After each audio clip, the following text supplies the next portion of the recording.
জয় শ্রীকৃষ্ণ। একটু মনটা শান্ত করুন, চোখ বন্ধ করে শুধু অনুভব করুন শ্রীকৃষ্ণের নামে সেই মধুর সুর।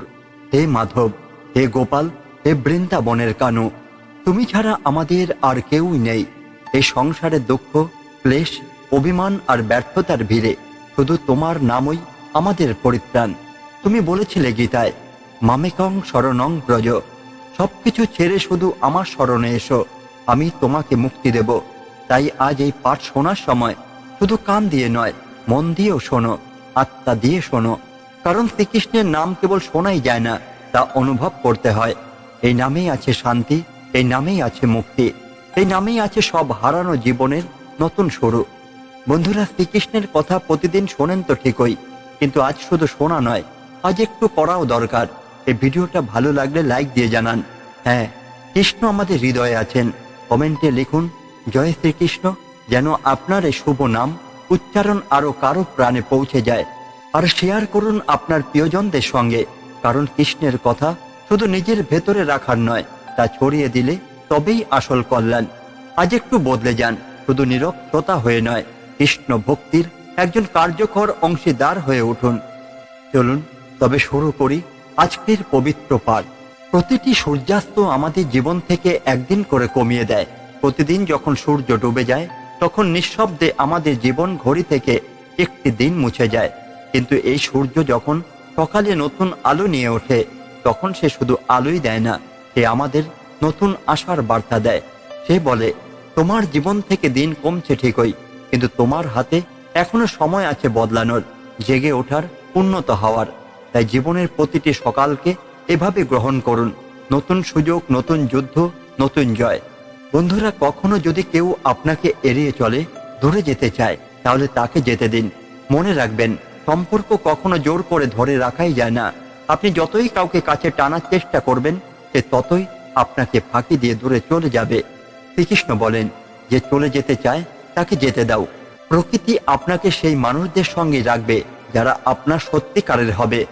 এই জীবন একটা নদীর মতো, কারো কারো স্রোত আপনার সঙ্গে মিলে যাবে, আবার কারো স্রোত আপনাকে ছেড়ে ভিন্ন দিকে বয়ে যাবে। আপনাকে শুধু শান্তভাবে সেই স্রোতের নিয়ম মেনে চলতে হবে। শ্রীকৃষ্ণ গীতায় স্পষ্ট বলেছেন, ব্যক্তি কখনো নিজের স্বভাব, নিজের আচরণ ত্যাগ করবে না।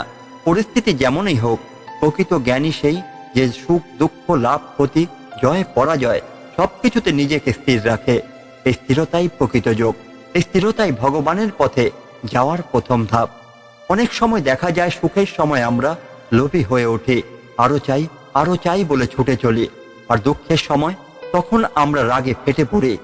এই দুই চরম আবেগ, লোভ আর ক্রোধ, আমাদের ধ্বংস করে। গীতা বলে, ক্রোধ জন্ম দেয় বিভ্রান্তি, বিভ্রান্তি জন্ম দেয় স্থিতিভংস, আর স্থিতিভংস থেকে জ্ঞানের বিনাশ হয়। জ্ঞান নষ্ট হলে মানুষের পতন অনিবার্য। তাই শ্রীকৃষ্ণের উপদেশ খুব পরিষ্কার, যে ব্যক্তি সুখ দুঃখ দুই ক্ষেত্রেই সমভাবে আচরণ করে, যে ব্যক্তি নিজের কর্মকে নিষ্ঠার সঙ্গে করে কিন্তু তার ফলের প্রতি আসক্ত নয়, সেই মানুষই শ্রেষ্ঠ, সেই মানুষই দেবতাদের প্রিয়। কারণ দেবতারা সেই ব্যক্তির শান্ত মন এবং স্থির আচরণে প্রসন্ন হন। আর যে ব্যক্তি সুখে আহ্লাদে মত্ত হয়ে পড়ে আর দুঃখে রাগে দগ্ধ হয়ে ওঠে, তার প্রতি দেবতারা নয়, মনুষ্যরাও বিরক্ত হয়। আপনার শক্তি আপনার নিজের ভেতরেই আছে। শ্রীকৃষ্ণ আমাদের শিখিয়েছেন, প্রথমত আমাদের জয় করতে হবে নিজের মনকে, নিজের আবেগকে। কারণ আমাদের সবচেয়ে বড় বন্ধু এই মন, আবার সবচেয়ে বড় শত্রু এই মন। যে নিজের মনকে নিয়ন্ত্রণ করতে পারে, সে পৃথিবীতে যে কোনো যুদ্ধ জয় করতে পারে। তাই আজ থেকে সংকল্প নিন, কেউ আপনাকে দূরে ঠেলে দিলে রাগ করবেন না, দুঃখ করবেন না, বরং নিজের ভেতরের শক্তিকে জাগিয়ে তুলুন। প্রতিদিন সূর্যোদয়ের মতো নতুন আশায় দিন শুরু করুন। কাজ করুন নিষ্ঠার সঙ্গে, ফলের চিন্তা না করে। কারণ শ্রীকৃষ্ণ নিজেই বলেছেন, তোমার অধিকার শুধু কর্মে, কখনোই তার ফলে নয়। মনে রাখবেন, আপনার সত্যিকারের উন্নতি হবে তখনই যখন আপনি সুখের দিনে অহংকার করবেন না, আর দুঃখের দিনে ধৈর্য হারাবেন না। এই পথই শ্রীকৃষ্ণের পথ, এই পথেই জয় আছে, শান্তি আছে। তাহলে চলুন আজ থেকে আমরা সবাই মিলে এই পথেই হাঁটতে শুরু করি। নিজের মনকে বন্ধু বানাই, নিজের কর্মে শ্রদ্ধা রাখি এবং ভগবানের ওপর অটল বিশ্বাস রেখে এগিয়ে চলে। জীবনে যখন ক্রোধের আগুন জ্বলে ওঠে, তখন মনে রাখবেন, সেই আগুন প্রথমে নিজের ঘরটাই পুড়িয়ে দেয়। ভাগবত পুরাণে বলা হয়েছে, যে ব্যক্তি ক্রোধের বশে কথা বলে তার বচনের ভার লোহের মতো ভারী হয়, কিন্তু যার মন শান্ত তার বাক্য ফুলের মতো হালকা স্নিগ্ধ। ক্রোধ মুহূর্তের আগুন, কিন্তু তার ছাই অনন্তকাল মনে রয়ে যায়। ভাবুন তো, মহারাজ দুর্যোধন কি পেলেন? তার ক্রোধ আর অহংকারের কারণে পেয়েছিলেন শুধু ধ্বংস আর অপমান। পক্ষান্তরে বিদুর, যিনি শান্তি ও ধর্মের পথে ছিলেন, আজও শ্রদ্ধায় স্মরণীয়। তাই শ্রীকৃষ্ণ বলছেন, যখন ক্রোধ আসে তখন নিজেকে প্রশ্ন করো, আমি কার ক্ষতি করব? সে কি আমার শত্রু, না আমি নিজেই নিজে সর্বনাশ করছি? জীবন আসলে আমাদের বিশ্বাসের প্রতিচ্ছবি। ভাগবতে বলা হয়েছে, যজ্ঞবল্ক্য মুনিও বলেছেন, যেমন মন তেমন সৃষ্টিও তেমন। যে ব্যক্তি মনে করে সে ক্ষুদ্র, ভাগ্য তার ক্ষুদ্রই হবে। আর যে বিশ্বাস করে সে শক্তিশালী, তার শক্তি জগৎ বদলায়। স্মরণ করুন প্রহ্লাদ মহারাজের কথা। চারিদিকে হিরণ্যকশিপুর অত্যাচার, কিন্তু প্রহ্লাদের বিশ্বাস ছিল অটুট। ভগবান সর্বত্র আছেন, এই বিশ্বাসই তাকে অমর করেছিল। তাই বলি ভাই, সবকিছু অনুকরণ করা যায়, কিন্তু চরিত্র আর আচরণ তা অনুকরণ নয়, অর্জন করতে হয়। আজকাল মানুষ বড় হতে গিয়ে ভুলে যায় জুতা ঘষে বানানো পরিচয় আর জুতা চেটে বানানোর পরিচয়ের মধ্যে কত তফাৎ। ভাগবত বলে, যে ব্যক্তি পরিশ্রম করে পরিশুদ্ধ পথে চলে, ঈশ্বর তার হাতে বিজয় দেন। কিন্তু যারা নীচতা আর ধিক্কার সহ্য করে উন্নতির চেষ্টা করে, তারা বাইরে বড় হলেও ভিতরে শূন্য থেকে যায়। মনে রাখবেন, মনুষ্য সম্পর্ক শিশুদের মতো, যত আপনি তাকে প্রশ্রয় দেবেন সে তত বড় হবে। ঝগড়া আর বিরোধ ঠিক সেভাবেই। আজ থামিয়ে দিলে শিশুর মতো ছোট থাকে, কিন্তু যদি বাড়তে দেন একদিন দৈত্য হয়ে ওঠে। লোকে বলে, আপনজনের কাছে মাথা নত করাই ভালো, কিন্তু পুরাণ বলে, যে সত্যিকারের আপন সে আপনাকে কখনোই নত হতেই দেয় না, বরং সে নিজেই আপনার মাথা সোজা রাখতে সাহায্য করে। ঠিক যেমন নারদ মুনি সবসময় ভক্তদের পথ সোজা করে দেন, কখনো তাদের দমিয়ে দেন না। ভাগবত পুরাণে শ্রীকৃষ্ণ বলছেন, এই সংসারে 4 ধরনের লোক কখনো ঈশ্বরের শরণ নেয় না: মূর্খ, অধর্মী, অজ্ঞ আর যারা নিজের ঈশ্বরত্ব অস্বীকার করে। চিন্তা করুন, আমাদের চারপাশে এমন কতজন আছে। তাই নিজের সঙ্গ বেছে নিন, কারণ সঙ্গই চরিত্র গড়ে। জীবনের অর্ধেক দুঃখ জন্মায় আমাদের অতিরিক্ত প্রত্যাশা থেকে। আশা যত বাড়ে তত মন বিষণ্ণ হয়। ভাগবতে প্রহ্লাদ বলেছেন, যে আশা করে সে বন্দী হয়, যে ত্যাগ করে সে মুক্ত। সুতরাং দুঃখ কমাতে চাইলে আশা কমান, সুখ আপনি আসবে। আর হ্যাঁ, যদি আপনার নিয়ত সৎ হয়, তবে ভাগ্য কখনোই খারাপ হবে না। আজ আপনার সময় খারাপ, মনে রাখুন সময় স্রষ্টা ভগবান, তার উপর বিশ্বাস রাখুন। আজকের রাতের অন্ধকারও তো ভোরে সোনা রঙের আলো নিয়ে আসে। ভাগবত পুরাণে শ্রীকৃষ্ণ অর্জুনকে বলেছিলেন, কাল তোমার সেবা করতে চায়, যদি তুমি ধৈর্য ধরো। আজ আপনার সময় কঠিন, তাহলে একটু সময় দিন, ঈশ্বর আপনার পক্ষে প্রস্তুতি নিচ্ছেন। আর মনে রাখবেন, যখন কাউকে অতিরিক্ত সময়, সম্মান, সুযোগ দেন, তখন মানুষ প্রায় ভুল বুঝে আপনাকে দুর্বল ভাবে। তাই দিন ঠিক ততটুকু যতটুকু নিজের মর্যাদা বজায় থাকে। প্রহ্লাদ, অম্বারীশ, বিদুর এরা সকলেই সময় দিয়েছেন, কিন্তু নিজেকে কখনো ছোট হতে দেননি। আর শেষ কথাটা ভেবে দেখুন, যখন পেছনে আপনার নিন্দা হচ্ছে তখন চিন্তা করবেন না। ভাগবত বলে, যার মধ্যে কিছু মহত্ব আছে তার কথাই তো জগতে হয়। সুতরাং প্রশংসা না হোক, আলোচনা হচ্ছে মানে আপনি কিছু করছেন। শ্রীকৃষ্ণ বলেন, সফলতা কখনো ভিক্ষা চেয়ে আসে না, সেটি পরিশ্রমের ফল। তাই মনের ছোট ছোট দুর্বলতা, অহংকার, আলস্য এগুলো থেকে সাবধান হন, কারণ মানুষ পাহাড়ে না, ছোট ছোট পাথরেই হোঁচট খায়। ভাগবতী শিক্ষা বলছে, ভুল স্বীকার না করলে মানুষ বড় হতেই পারে না, আর দেবার অভ্যাস না করলে ঈশ্বরও দেন না। তাই আজ থেকে শুরু করুন দিন ভালো কথা, দিন শুভ কামনা, দিন সৎকর্ম। তখন দেখবেন ফিরে পাচ্ছেন সম্মান আর সাফল্য। অহংকার, ওটা যে মানুষকে অন্ধ করে দেয়। এজন্যই তো রাবণ পতনের প্রতীক। আর নম্রতা মানুষকে ঈশ্বরের সঙ্গী করে, ঠিক যেভাবে বিদুর ছিলেন। তাই ভাই, কঠিন সময় শক্ত হন, দুঃখ এলে মনে রাখুন, আজকে সংগ্রামই কালকে সহজ পথ তৈরি করে। প্রহ্লাদ, অর্জুন, বিদুর সবাই এই নিয়মেই বড় হয়েছেন। জীবনে যখন আপনি কাউকে প্রয়োজনের চেয়ে বেশি সময় দেন, বেশি সম্মান দেন, তখন অনেক সময় মানুষ ভুল করে ভাবে আপনি দুর্বল। অথচ মহাভারত আমাদের শেখায়, বেশি নম্রতা কখনো দুর্বলতা চিহ্নই নয়। দেখুন না বিদুরের দিকে, কৌরবেরা তাকে ছোট করলো, অপমান করলো, কিন্তু বিদুর নম্র ছিলেন, কারণ তিনি জানতেন সময়ের বিচার সব থেকে বড় বিচারক। স্মরণ রাখুন, যখন পেছনে আপনার নামে কথা হয় তখন তা নিয়ে বিচলিতই হবেন না, কারণ পৃথিবীতে আলোচনা শুধু তাদেরই হয় যাদের মধ্যে সত্যিই কিছু বিশেষ আছে। মহাভারতে শ্রীকৃষ্ণ বারবার কুরুক্ষেত্রে যুদ্ধের আগে অপবাদ সহ্য করেছেন, কিন্তু শেষে তিনি সকলের মাথার মুকুট হয়েছেন। সফলতা কখনো কারো দয়া বা করুণা চেয়ে আসে না, ভিখারি চায় আর বীর পুরুষ অর্জন করে। অর্জুন কি কারো কাছে জয়ের ভিক্ষা চেয়েছিলেন?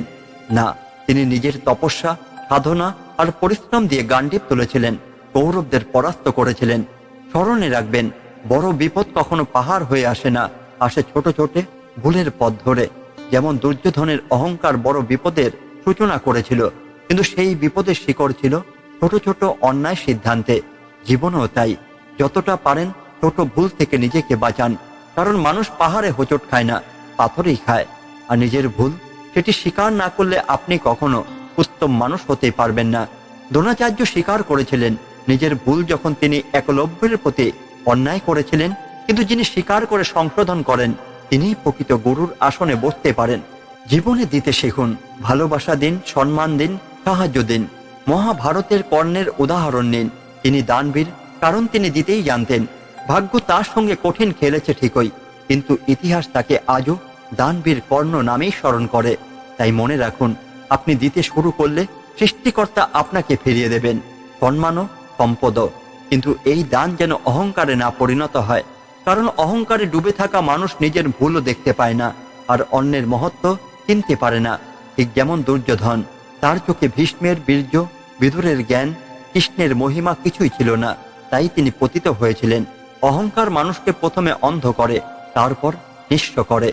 জীবনের কঠিন সময় ওটাই আপনাকে শক্তি শেখায়।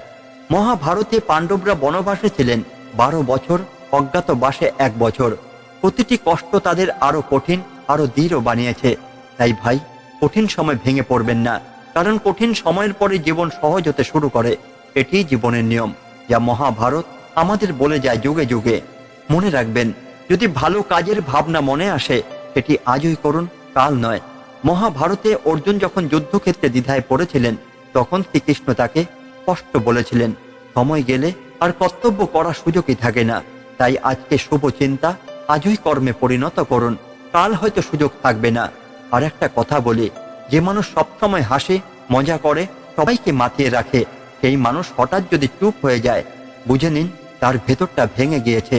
ঠিক যেমন অভিমন্যু, যিনি সবসময় হাসি খুশি ছিলেন, কিন্তু যখন চক্রব্যূহে একা পড়েছিলেন তখন তার মুখে আর হাসি ছিল না, ছিল শুধু নীরব যন্ত্রণা। এজন্যই বলি, মানুষের বাইরের হাসি দেখে নয়, তার ভেতরের কান্না চিনুন। জীবন একটাই, এখানেই আপনার ইজ্জত তৈরি হবে, এখানেই আপনার নাম গড়ে উঠবে। তাই আজ থেকে সতর্ক হন, আপনার আচরণে যেন অহংকার না থাকে, দানে যেন স্বার্থ না থাকে, এবং পরিশ্রমে যেন বিরতি না থাকে। মহাভারতে শ্রীকৃষ্ণ বলছেন, জীবন সংগ্রামময়, কিন্তু যে তার মনকে জয় করে সে বিশ্বকে জয় করে। তাই আপনি যত কঠিন সময়ের মধ্য দিয়ে যাবেন ততই মজবুত হয়ে উঠবেন। ঠিক যেমন আগুনে সোনা পুড়ে খাঁটি হয়, তেমনই স্মরণ রাখুন, পৃথিবীতে বড় হওয়ার জন্য আপনাকে কাউকে ঠেলে নামাতেই হবে না। আপনাকে শুধু নিজের চরিত্র আর কর্ম দিয়ে এমন একটা জায়গায় পৌঁছতে হবে যেখানে মানুষ আপনাকে সম্মান দেবে, আপনার উপস্থিতি ছাড়াও। তাই আজ থেকে নিজের চরিত্র গড়ুন, নিজের ভুল স্বীকার করুন, ছোট ছোট ভুল এড়িয়ে চলুন। আর কষ্টের দিনে মনে রাখুন, শ্রীকৃষ্ণ আছেন, সময় বদলাবে, আপনি শুধু স্থির থাকুন, সত্যের পথেই থাকুন। জীবনে কখনো কখনো এমন মানুষদের নিয়ে রাগ করি যাদের আসলে এতটা গুরুত্ব দেওয়ারই দরকার ছিল না। রাগ নয়, বরং তাদের গুরুত্ব কমিয়ে দিলে জীবন অনেক সহজ হয়ে যায়। মহাভারতে অভিমন্যুর জীবন আমাদের এই কথাটাই শেখায়। অভিমন্যুকে সবাই জানে তার বীরত্বের জন্য, কিন্তু তার কষ্টের মূল ছিল বিশ্বাসঘাতকতা। সেই সব লোকের প্রতি অন্ধ আত্মা যাদের কাছে সে বড়ই তুচ্ছ ছিল। তাই জীবন শেখায়, যাকে তুমি প্রয়োজনের বেশি মূল্য দিচ্ছ সেই একদিন তোমাকে অবমূল্যায়ন করবে। সবকিছু জানার পরও যদি তুমি অন্যায়কে অন্যায় না বলতে পারো, তাহলে মনে রেখো, একদিন নিজের অধিকারের জন্য তোমাকে লড়তে হবে, আর তখন তোমার সৎটাই হারিয়ে যাবে। মহাভারতে দ্রৌপদীর বস্ত্র হরণের সময় যেসব সভাসদ নীরব ছিল, তারা পরে নিজেদের অধিকার রক্ষার জন্য ধ্বংস হয়েছিল। সুতরাং সত্যের জন্য রুখে দাঁড়ানো শিখতে হবে, না হলে জীবন প্রতিবার তোমাকে চুপ করিয়ে দেবে। এই পৃথিবীতে সুখী থাকাটাই আসল, বাকি সব চলতেই থাকবে, কেউ যাবে কেউ আসবে, ঠিক যেমন অভিমন্যুর মৃত্যুতে কুরুক্ষেত্রের যুদ্ধ এগিয়ে চলেছিল, কিন্তু পাণ্ডবদের হৃদয়ে সে শূন্যতা থেকে গিয়েছিল। জীবনও তাই, হার হবে, নতুন মানুষ আসবে, কিন্তু তবু হাসতে হবে, এগিয়ে চলতে হবে। কোনো সম্পর্ক একপাক্ষিক চেষ্টা টেকে না। সম্পর্ক মানে দুজনের সমান অংশগ্রহণ। মহাভারতে অর্জুন আর কৃষ্ণের সম্পর্ক ছিল এই দ্বিপাক্ষিক ভালোবাসার উদাহরণ। অর্জুন লড়েছে আর কৃষ্ণ চালক হয়ে সঠিক পথ দেখিয়েছেন। সম্পর্ক এমনই, একা কেউ টানতে পারে না, দুজনের একসাথে হাঁটতে হয়। আর জীবনে যার মন আপনার দুঃখে কাঁদে, যে নিজের সুখ ত্যাগ করে আপনার পাশে দাঁড়ায়, সেই সত্যিকারের আপনার।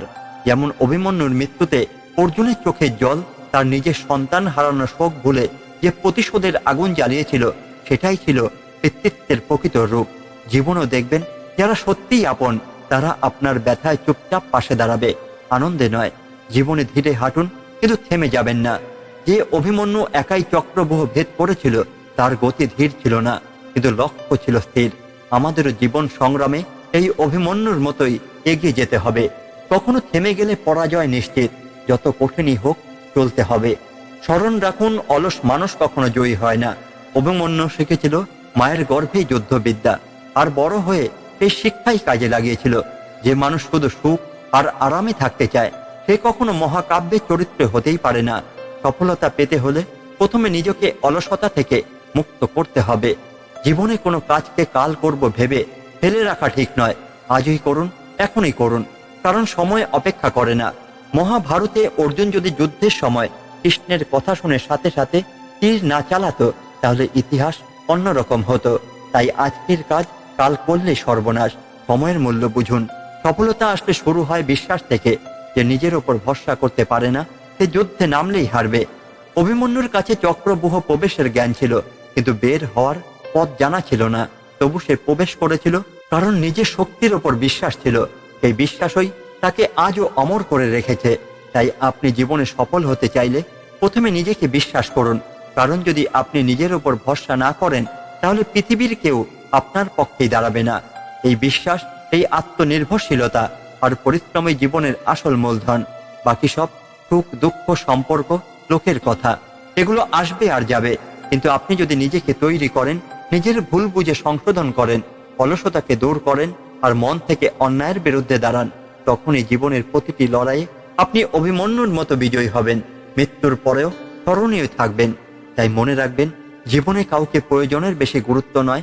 সত্যের পক্ষে আওয়াজ তুলুন, নিজেকে বিশ্বাস করুন, অলসতা ছাড়ুন আর কাজটা আজই শুরু করুন। ধীরে চলুন, কিন্তু চলতেই থাকুন। সফলতা আপনার পথ খেয়ে বসে আছে। শ্রীকৃষ্ণ বলেন, মানুষের জীবন এক রথের মতো। কখনো রথ এগিয়ে চলে সহজ পথে, কখনো পথের মাঝে কাটা, কখনো ধুলোর ঝড়ে চোখ বুজে আসে। আজ রৌদ্র, কাল বৃষ্টি, পরশু ঝড়। এই জীবনের বৈচিত্র্য আমাদের ধৈর্য পরীক্ষা করে। সামান্য ঝঞ্ঝাইলেই আমরা অধৈর্য হয়ে পড়ি।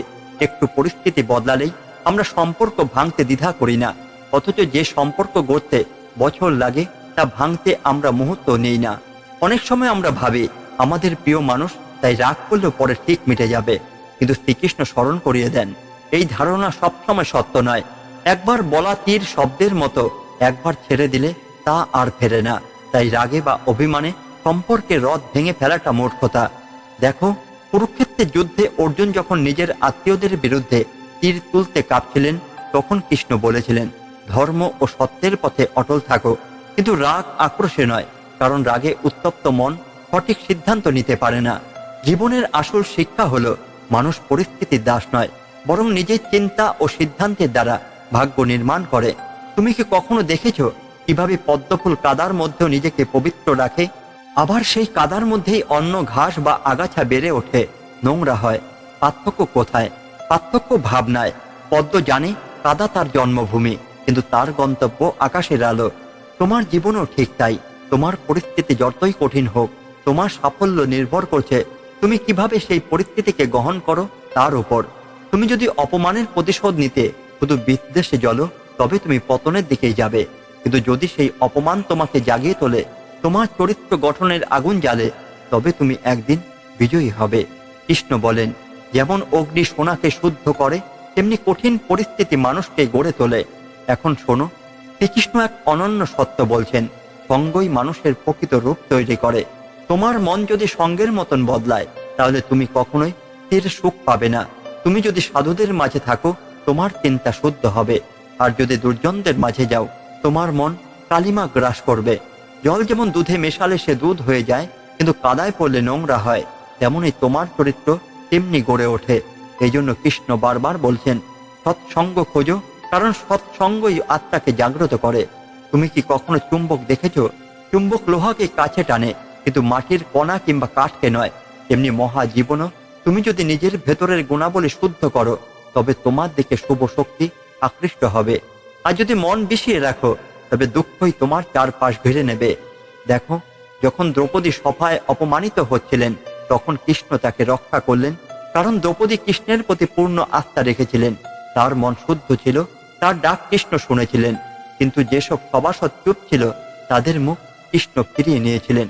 এই ঘটনা আমাদের শেখায়, মন শুদ্ধ থাকলে শক্তি আমাদের কাছে আসে, মন কলুষিত হলে শক্তিও মুখ ফিরিয়ে নেয়। তাই কৃষ্ণের শিক্ষা পরিষ্কার, তুমি কার সঙ্গে রয়েছো, কেমন ভাবনায় রয়েছো, সেটাই তোমার ভবিষ্যৎ নির্ধারণ করে। পরিস্থিতি কখনো তোমার শত্রু নয়, শত্রু হচ্ছে তোমার নিজের মনোভাব। তুমি যদি তিত্তির মতো ফুলে ফুলে সুবাস গ্রহণ করো, তবে তোমার জীবনও সুবাসিত হবে। আর যদি মাখির মতো শুধু দোষ খুঁজে বেড়াও, তবে শেষ পর্যন্ত তুমি রোগ আর বিষই ছড়াবে। সাফল্য কখনো কাকুতি মিনতি করে আসে না, চেষ্টায় আসে, কঠোর পরিশ্রমে আসে। সফল হতে হলে চাই ত্যাগ, চাই ধৈর্য। যেমন অর্জুন ধনুর্বিদ্যা সিদ্ধ হওয়ার জন্য দিনের আলো অন্ধকার ভুলে অনুশীলন করেছিলেন, যেমন হরিশ্চন্দ্র তার সত্যনিষ্ঠার জন্য রাজ্য, পরিবার সব ত্যাগ করেছিলেন। তাই কৃষ্ণ বলেন, চেষ্টা করো, নিজের মনকে সঙ্গতে পূর্ণ করো, সঠিক মানুষের সাহচর্য গ্রহণ করো, আর ধৈর্য ধরে পথ চলো। সাফল্য একদিন তোমার দরজায় কড়া নাড়বেই, কিন্তু মনে রেখো, সেই দিন আসবে না যদি তুমি আজও রাগে সম্পর্ক ভাঙো, অলসতায় কাজ ফেলে রাখো, কিংবা নিজের ব্যর্থতার জন্য শুধু পরিস্থিতিকে দোষ দাও। পরিবর্তন শুরু হবে তোমার মন থেকে, তোমার সঙ্গ থেকে, তোমার চিন্তা থেকে। তাই আজ থেকে শুরু করো, নিজেকে শুদ্ধ করো, ভালো সঙ্গ গ্রহণ করো, প্রচেষ্টা অব্যাহত রাখো, কারণ তোমার জীবন রথের সারথি শ্রীকৃষ্ণই হতে প্রস্তুত। শুধু তোমাকে তার হাতে লাগাম তুলে দিতেই হবে। ভক্ত বন্ধুরা, আজকের এই পাঠ এখানে শেষ করলাম, কিন্তু শ্রীকৃষ্ণের নাম কখনো শেষই হয় না। তার লীলা অনন্ত, তার দয়া অফুরন্ত। জীবনের ক্লান্তি, অভিমান, দুঃখ যতই আসুক, মনে রাখবেন, গোপালের চরণ ছাড়া আর কোথাও শান্তিই নেই। তাই বলি, আজকের পাঠ শুনে যদি হৃদয়টা একটু নরম হয়, মনটা যদি একটু কৃষ্ণময় হয়, তাহলে এই ছোট্ট সেবায় আপনার অংশ নিন। লাইক দিন এই ভিডিওটিতে, যেন বুঝি কৃষ্ণ ভক্তি এখনো জীবিত আছে আপনার হৃদয়ে। কমেন্টে লিখুন, জয় শ্রীকৃষ্ণ, এই নাম উচ্চারণিত আমাদের মুক্তি। আর শেয়ার করুন আপনার প্রিয়দের সঙ্গে, যাতে আর কারো মনে কৃষ্ণ নামের আলো জ্বলে ওঠে। আজকের মতো বিদায় নিচ্ছি, আবার ফিরব কৃষ্ণ কথা নিয়ে আপনাদের সঙ্গে এই প্রেমের বাঁশি বাজাতে। ততদিন প্রাণ খুলে বলুন, জয় শ্রীকৃষ্ণ, জয় মাধব, জয় গোপাল, জয় শ্রীমদ্ ভাগবত মহাপুরাণ।